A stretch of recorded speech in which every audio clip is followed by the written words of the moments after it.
Hello kids, my name is Miss Morzaria Devanshi. I am from Saraswati Group of Education. Today what we are going to do? We are going to learn about the poem comprehension. Right? We have done the paragraph comprehension. Okay. In that we saw that how to read a paragraph and answer the question. Right? It improves our comprehending skills. Right? Read કરીને તમે કેટલું સમજી શકો છો એ તમારું improve થાય છે. Right? So now, as we have done paragraph comprehension, passage comprehension, we are going to do the poem comprehension. Right? Why is it necessary? Why it is necessary to learn so? First of all, see that. Okay? It improves our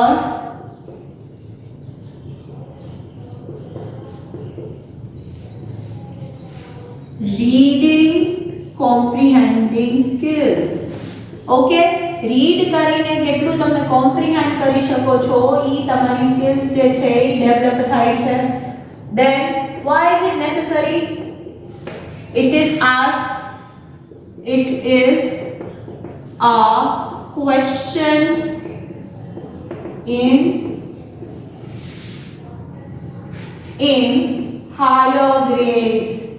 તમે જેમ જેમ મોટા થશો એવી રીતે તમારા લોકોને 10th માં ને કોલેજમાં ને એવી રીતે તમારે એક્ઝામમાં પોમ કોમ્પ્રિહેન્શન પૂછાશે and it is little bit tough, right?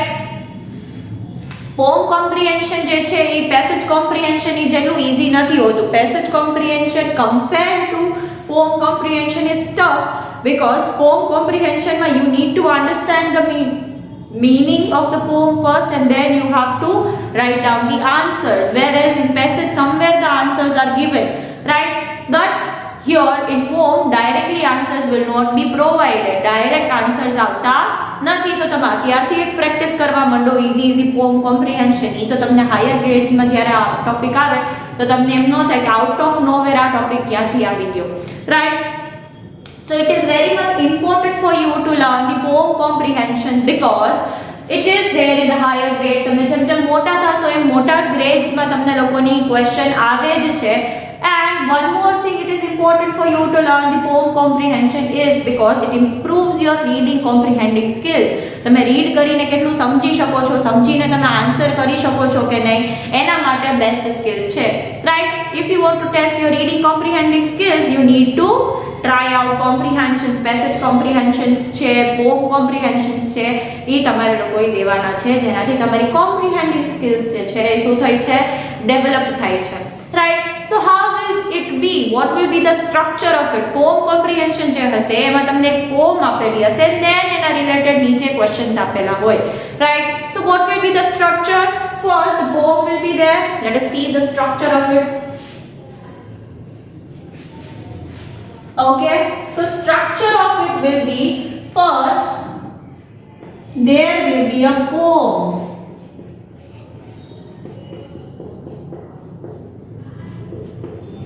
Okay, then the next will be questions relating to the poems will be there. Questions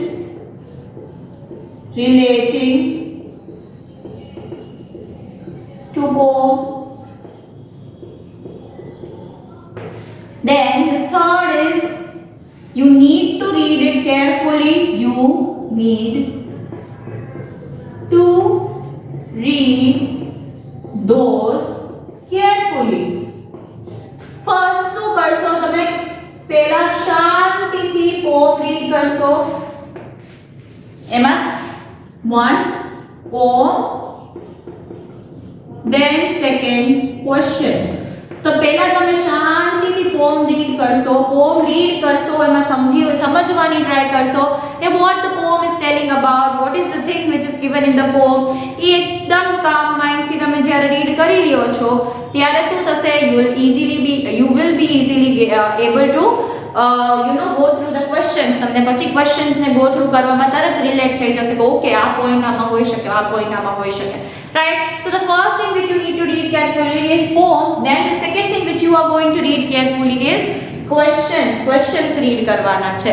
After you have read the poem and the questions, what is there to do? You have to answer the questions. Right? Sometimes it may happen that direct answers are provided. Directly તમને poem answers provide કર્યા, but many times in poem comprehension it is not so. Sometimes તમને direct જ answer આપી દીધા હોય કે okay this is the poem and આ questions છે. Directly you have the answer. But many times it happens કે indirectly તમારે ગોતવું પડે, વિચારવું પડે, poem સમજવી પડે and then you are like getting the answers. તો મેની ટાઈમ એવું હોઈ શકે છે કે ડાયરેક્ટ આન્સર એ આપી શકાય હોય છે અને ઇનડાયરેક્ટલી એ હોય છે. તો you need to go to the questions again and again, read the poem and then be sure કે કયા ક્વેશ્ચનનો કયો આન્સર હશે. Right? So there will be two types of thing. Right? So poem comprehension is new for you, tough for you. That's why we are practicing it again and again so that whenever you are going in the higher grade, તમે જ્યારે મોટા ગ્રેડ્સમાં જાઓ છો ત્યારે તમારા માટે એકદમ tough પડે નહીં. અત્યારથી જ તમારી સારી એવી પ્રેક્ટિસ થઈ જાય, ઈઝી વાળી પ્રેક્ટિસ થઈ જાય તો તમને લોકોને ખબર તો હશે એટલીસ્ટ મીનિંગ કે what is poem comprehension about. Right? So we are going to see few examples, one with the direct answers, one poem with the direct answers and another one with the indirect one, so that તમને બેયનું ખબર પડી જાય કે કેવી રીતે મારે direct હશે ત્યારે ફટફટ I will be able to solve, but indirect હશે ત્યારે આપણે આપણું બ્રેઇનનું ખાસું એવું યુઝ કરવું પડશે. we need to connect the dots. Connect the dots means question read કરીને લાઈન સાથે કનેક્ટ કરીને આન્સર્સ ફાઇન્ડ આઉટ કરવા પડશે. Right? So there will be that. So passage કોમ્પ્રિહેન્શનમાં તમને લોકોને ઈઝી એટલે પડે કેમ કે પેસેજીસ ડાયરેક્ટલી ગિવન છે. જ્યારે પોમમાં ઘણીવાર આપણે લોકો પોમ લર્ન કરતા હોય ત્યારે એવું થતું હશે, દીદી તમને પોમ સમજાવતા હોય તો પોમ જોઈને તમને થાય what is the poem all about, I don't understand this. But when we are actually learning it, while Didi is explaining, you get to know it has a deep meaning within. પોમમાં બહુ deep meaning એ હોઈ શકે છે, deep વસ્તુઓ એ હોઈ શકે છે જે આપણે એકવાર રીડ કરી એના વર્ડ્સ જે છે એ એકચ્યુઅલી શું મીન કરતા હોય સમજવાની ટ્રાય કરીએ તો આપણને લોકોને ખબર પડે છે. Right? So we are going to now see the examples in which there are two types of things. One poem comprehension will be there where the direct things are given, direct answers will be there, but in the another one I'll give you the example of the one which is having the indirect one. So let us move on with the examples. Let's do that.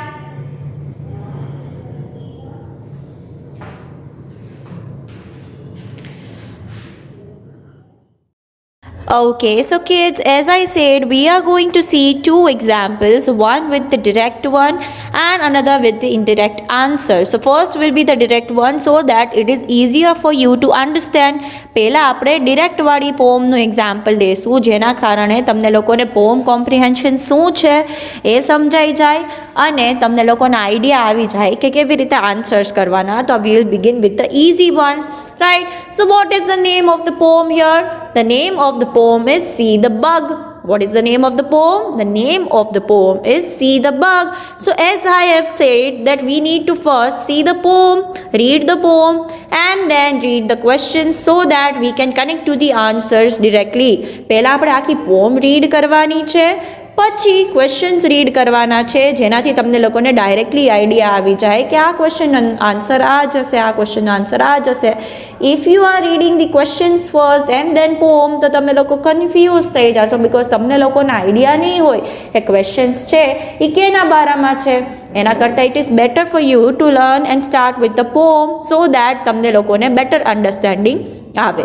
So let us read the poem first. See the bug on the rug, I will give his leg a tug. શું કહે છે કે there is a bug, એક જીવડું છે, એક bug છે, insect છે, એ ક્યાં છે? on the rug. Now what do we mean by rug?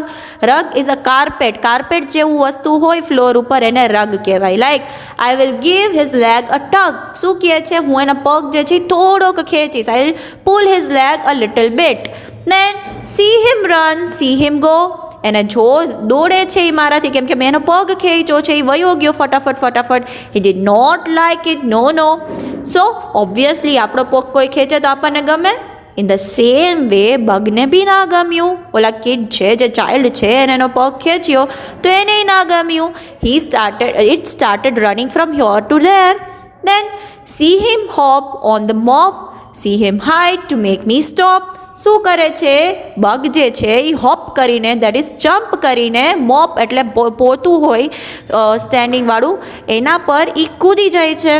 C him hide, શું કરે છે બગ છે એ કિડથી છુપાવવાની ટ્રાય કરે છે, બિકોઝ એને જોઈતું નથી કે કિડ એને હજી હેરાન કરે, એના પગ ખેંચે. Right. I will stop, I will not tug, you are safe little bug. તો હવે કિડને એની મિસ્ટેક રિયલાઇઝ થઈ, રાઈટ, કે બગ જે છે એ મારાથી હેરાન થયું છે, મારાથી ડિસ્ટર્બ થયું છે. તો એને રિયલાઇઝ થયું કે મારે આવું કરવાનું નથી. So he says bug it is okay, don't worry, હવે હું તારો પગ જે છે એ ખેંચીશ નહીં, તો હવે સેફ છો. Okay, so V have understood the poem, we have red the poem. Now let us see the questions relating to that. Okay, so where is the bug at the beginning? સૌથી beginning of the poem માં bug ક્યાં હતું? On the rug, right? rug ઉપર હતું. So A will be the correct answer. So here the direct answers are provided for you to understand. Then what happened to make the bug run? શું એવું કર્યું kid એ જેનાથી bug જે છે એ run કરવા માંડે છે, એનાથી બી જાય છે, એવું શું કર્યું કિડે? He tugged his leg, right? So B will be the correct answer. So why do you think the author stopped? જે રાઇટર જે છે, જે કિડ જે કહે છે, અહીંયા જે ઓથર છે જેના પોમ લખી છે, એ શું કામ હવે બગનો પગ છે એ ખેંચતો નથી? બિકોઝ એને બગ જે છે એને સેફ રાખવું હતું કે એને બગ દેખાતો નહોતો? બગ તો દેખાતો હતો, રાઈટ. એને એવું કીધું હતું કે મોપ પર ગયો, ભાગ્યું આમથી આમ, તો he was able to see the bug, but now he wanted it to be safe. એટલે એ will be the correct answer. So these are all the questions and answer to it. આવી રીતે તમને લોકોને પૂછી શકે છે. આ પોમમાં તમને લોકોને ઓપ્શન્સ આપ્યા છે, તો it is bit easier, but many times it is not so. તમને લોકોને ઓપ્શન્સ એ આપ્યા હોય નહીં એવી પોયમ બી હોઈ શકે છે, right. So in that manner also we can move forward. એવી રીતે બી ઘણી બધી પોમ્સની બધી વસ્તુ હોય જેમાં તમને ઓપ્શન્સ ના આપ્યા હોય તો તમારે આન્સર્સ તમારી જાતે ફિગર આઉટ કરવાના છે, right. But in this case it is not so tough, I feel, because this is the poem where direct answers are provided, right. So this was the poem, this was the first example. I hope you understood what poem comprehension will be, અને એનું થોડોક basic idea હવે તમને લોકોને આવી ગયો હશે, right. Now let S see the indirect one. Let us see with the indirect answer and let us understand and solve the poem. Let's do that.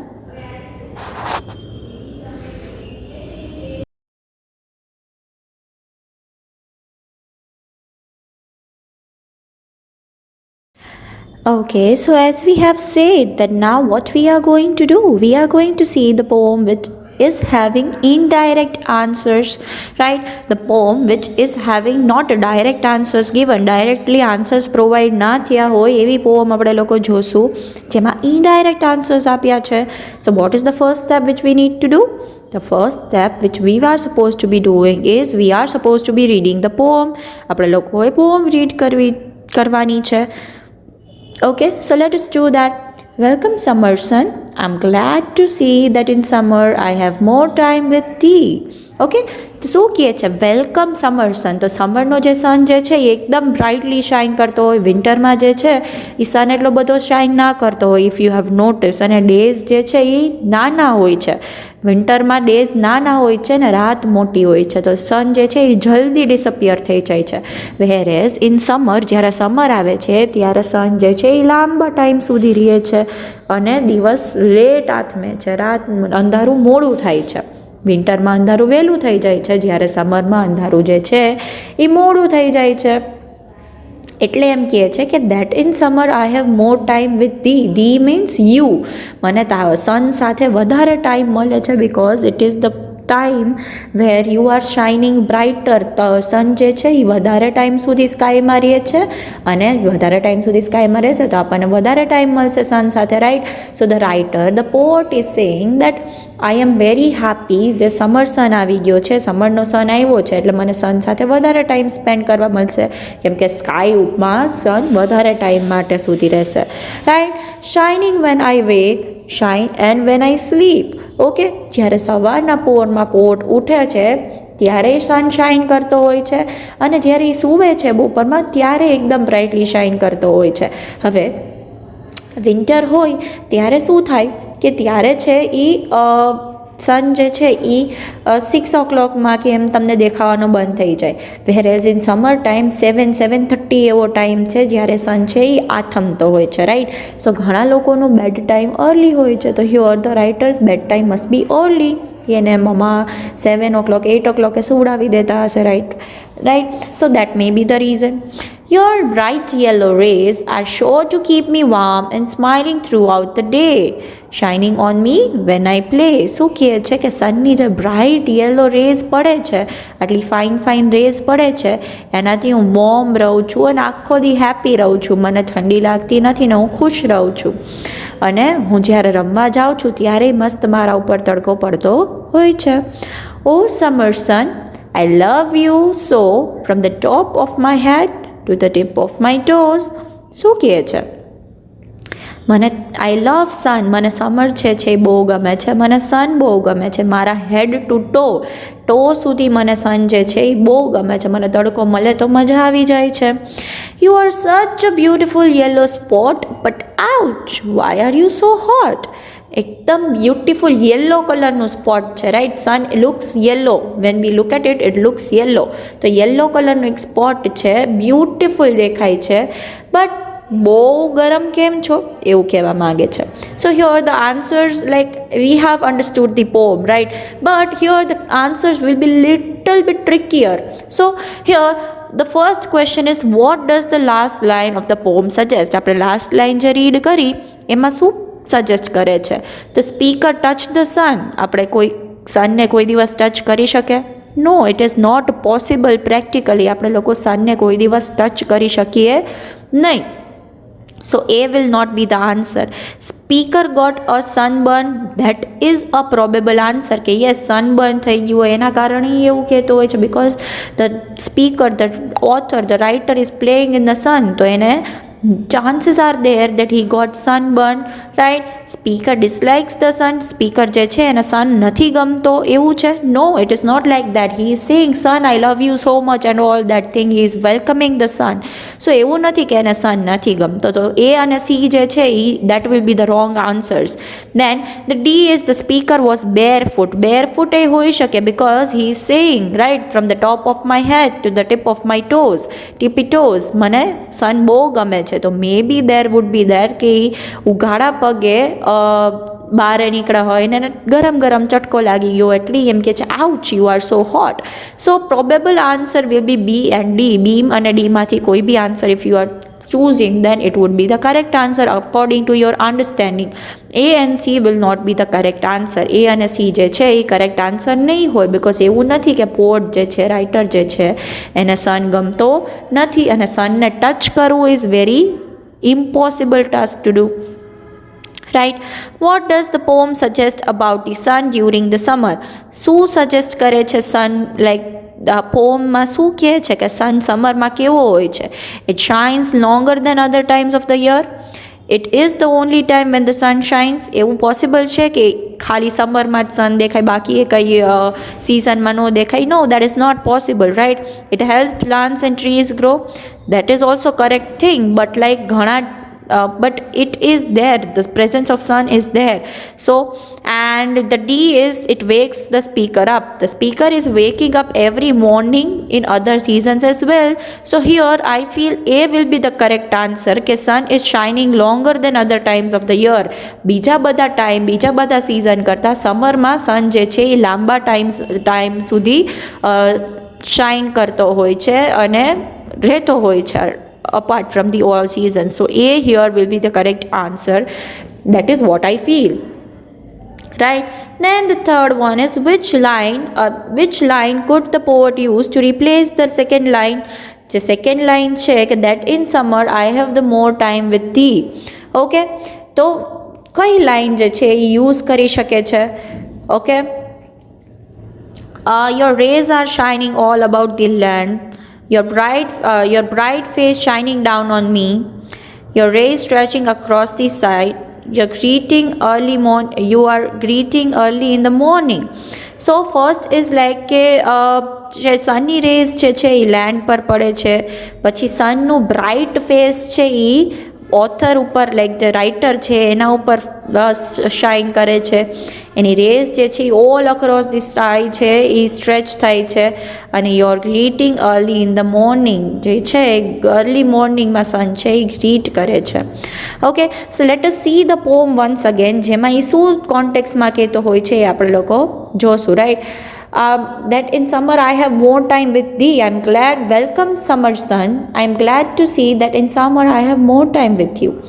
Okay, so જ્યારે એમ કહે છે કે મને તમારા સાથે વધારે ટાઈમ મળે છે, તો ઇટ મે બી લાઈક કે your rays are stretching all across the sky, તો તમારી રેઝ જે છે એ આખો ટાઈમ સ્ટ્રેચ થઈને સ્કાયમાં રહે છે.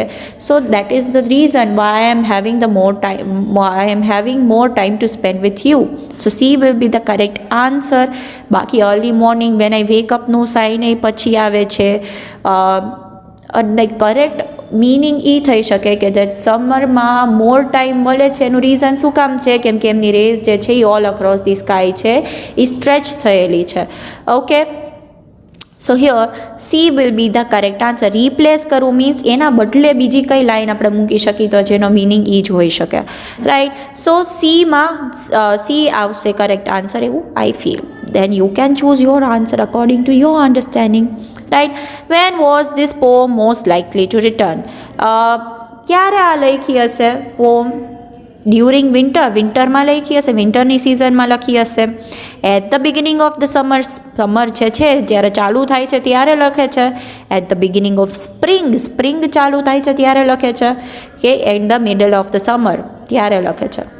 So what do you understand? What do you feel? So if we see the poem once again, it is saying welcome summer sun. Welcome ક્યારે આપણે કરતા હોય? કોઈ આવે છે ત્યારે કરતા હોય. તો the correct answer will be at the beginning of the summer. જ્યારે સમર ચાલુ જ થાય છે એની પહેલાં લખેલું હોય છે. તો B will be the correct answer, right? B જે છે એ correct answer હશે. Then the last one is the speaker likes the summer sun. That is the truth or the false? Yes, he is saying I love you so much. I am happy that I get to spend more time with you. So fifth ma true is the correct answer, right? Sun ગમે છે સ્પીકરને. So in this you had to look through the answer, think about the answer. તો આમાં directly answers નહોતા આપ્યા જેમ last પોમમાં તમને લોકોને મળ્યા હતા એમ. આમાં તમારે લોકોએ વિચારવું પડ્યું, right? You had to think, you had to see the poem again, refer to the poem and understand it. So this was the poem in which indirect answers were given rather than the first one. પહેલી વાળી હતી એમાં તમને લોકોને directly answers મળી ગયા હતા, તમને એમાં પોમ જોવાની જરૂર પડતી નહોતી ઘડી જેમ આમાં તમને લોકોને પડી હતી એવી રીતે, right? So these are the two examples with the help of which you can understand what the poem comprehension is about, right? Now let us recap the session. Let's do that.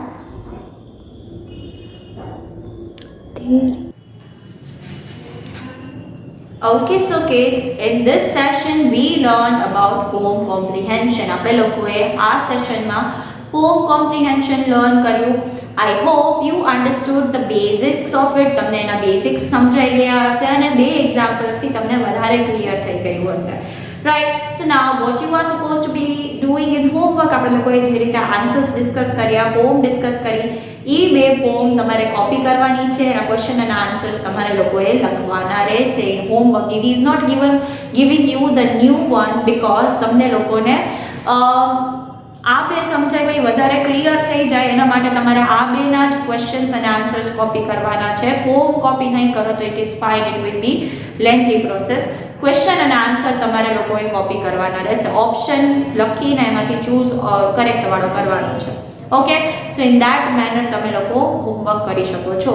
I hope you understood the basics of poem comprehension. So this was your session of today. Until we are meeting next time, what are we going to say? We are going to say bye.